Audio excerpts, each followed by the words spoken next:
Hey everybody, thanks so much for tuning in to the Daily Dose. This week on the Daily Dose, we are talking all about things that are not found in the Bible. Things that we assume are a part of our Christian tradition, are found in the Bible, but they're not. And today I want to talk about a big one. Get this, 81% of people believe that the phrase I'm going to share with you is found in the Bible. In fact, get this, 75% of teenagers believe it is the central message in the Bible. Here's another statistic for you. Despite not appearing in the Bible, again and again, this phrase appears at the top of the lists of people's favorite Bible verses. Do you want to know what the phrase is? The phrase is this: God helps those who help themselves. You know that phrase. You have heard it. Maybe you've even said it yourself. God helps those who help themselves. I want to let you in on a little secret. It's not found in the Bible. It's not found anywhere in the Bible. It's this phrase that somehow suggests that God gives prosperity, that God gives reward, God gives blessing, God gives success, God gives wealth to those who help themselves, those who are specially abled.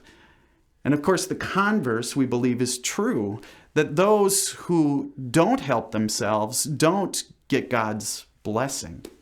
God helps those who help themselves. It's not found in the Bible. Jesus never said it. The authors of the Bible never wrote it.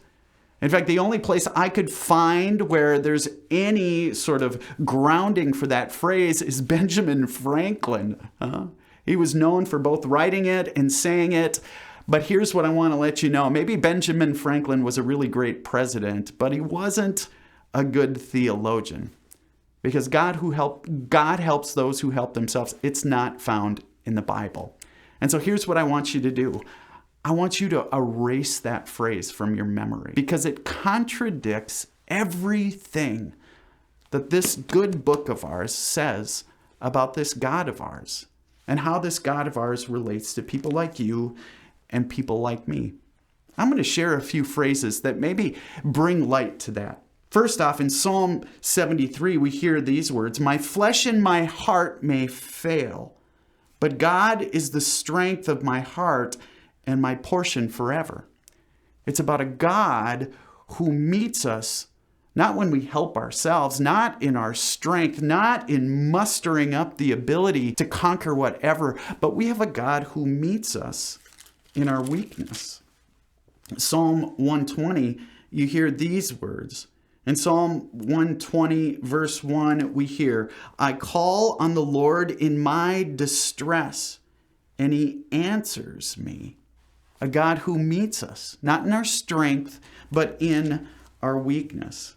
And of course, Paul in the book of Romans, he talks all about this again and again and again. In Romans chapter 3, it says this: "For all have sinned and fall short of the glory of God, but are justified freely by his grace through the redemption that came by Christ Jesus." You see, God doesn't reward those who somehow have neat, polished, pretty, perfect lives. God didn't come for people who don't need God.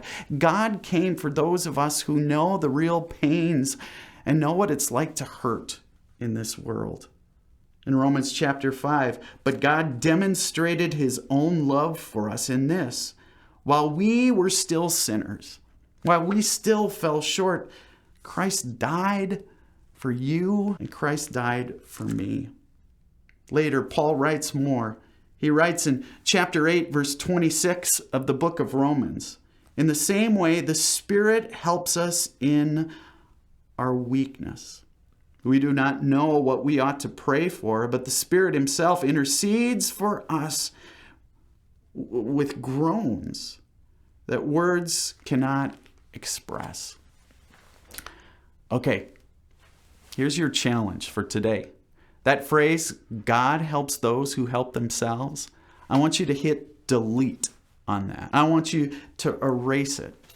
Because, friends, we have a God who has a whole different agenda. A God who came down in Jesus, could have stayed up on high, kept his hands nice and clean, but this God came down to meet you and me in the muck and the yuck, the hurt and the pain, both the good days and the bad days of our life. God helps those who help themselves? Nah, that's not how this God works. Friends, thanks for tuning in today. Tune in tomorrow to hear more about those things we think are found in the Bible, but they're not.